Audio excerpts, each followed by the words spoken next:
thank you, BPI, for having me. Nicola, Juliet, and Benjamin, it's wonderful.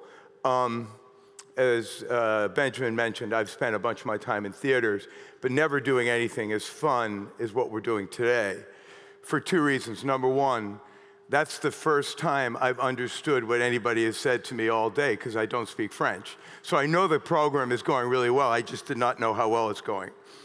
And then the last point is I mentioned to a friend of mine yesterday, what do I do when I get up in front and speak in front of French people? And they mentioned three main rules. Number one, look the part. Well, I've already screwed that up. I left all my clothes in the Uber on my way here, and I went across the street, and all my clothes are what I bought across the street, so I hope it's fine. Don't tell my mother, okay?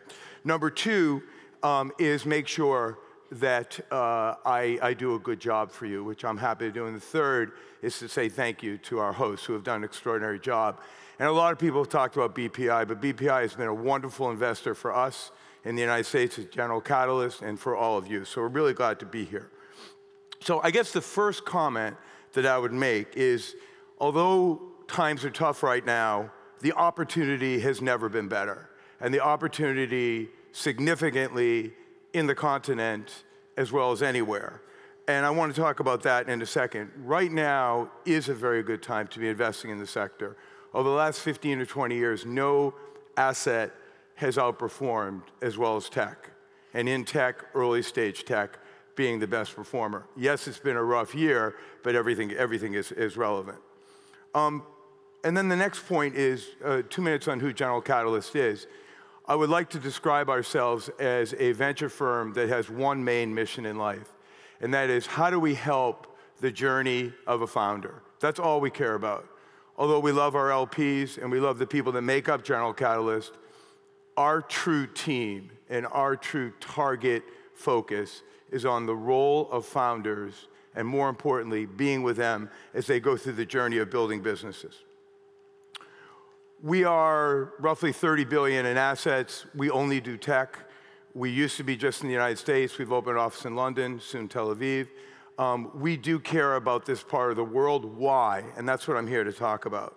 Why France? Why am I here? Well, one thing that strikes me is innovation is out of the valley and into the world. For many, many years, and this isn't just somebody who's American-focused, so much of what happened in tech came out of the United States, and in particular came out of the West Coast of Silicon Valley. That is changing, and it's changing for a whole bunch of reasons, mostly because of talent, where talent wants to live, and where talent wants to build their companies.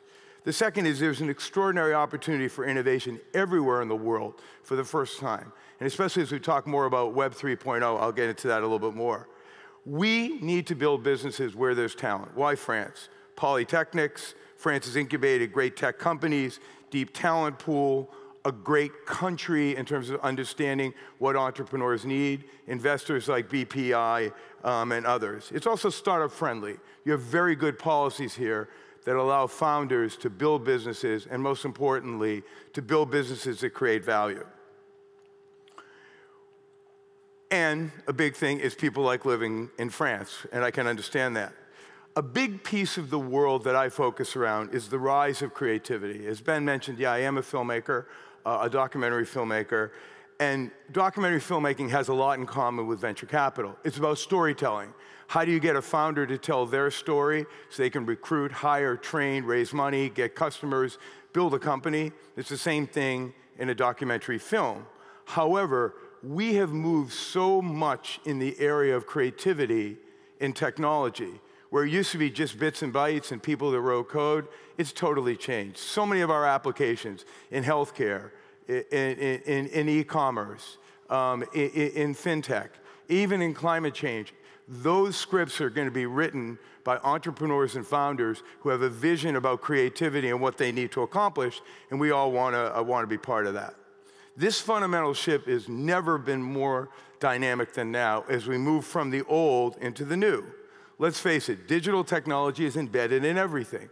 On the negative side, we have problems around privacy that we're dealing with as an entire society. We're having problems that everything is run off chips. And when there's problems in the supply chain with chips, we lose little bit of our supply chain.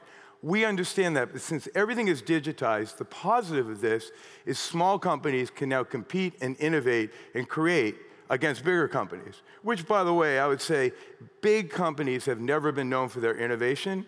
Big companies are good ways to get products and services sometimes to market, but for us, companies need to be built by people, in particular by young people who have creative visions that are supported by folks like yourselves throughout the world, and they want to do it in a way that's theirs.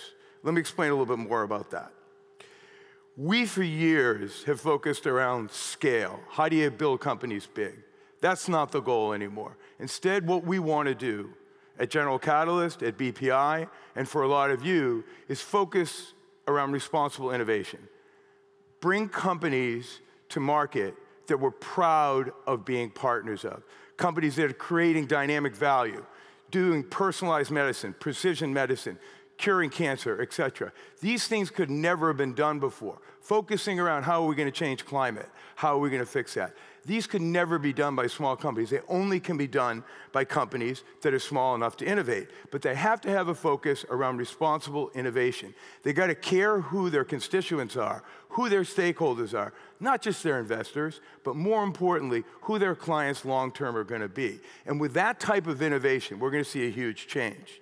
Let me give you a little bit of a different idea at that. When we democratize technology, we should not be giving up our privacy. Web 1.0, as we all know, it aggregated information. It was better than reading a newspaper. Web 2.0 found ourselves in a little bit of a different situation. Everything got organized, but very often by proprietary companies. Think of your social media companies, even Amazon.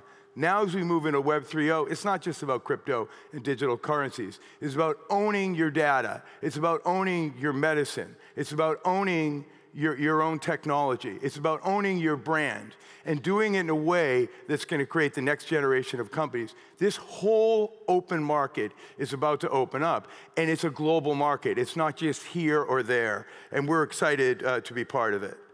And most importantly for all of us here, as we talk about this, is understand that every one of us can play a role in it.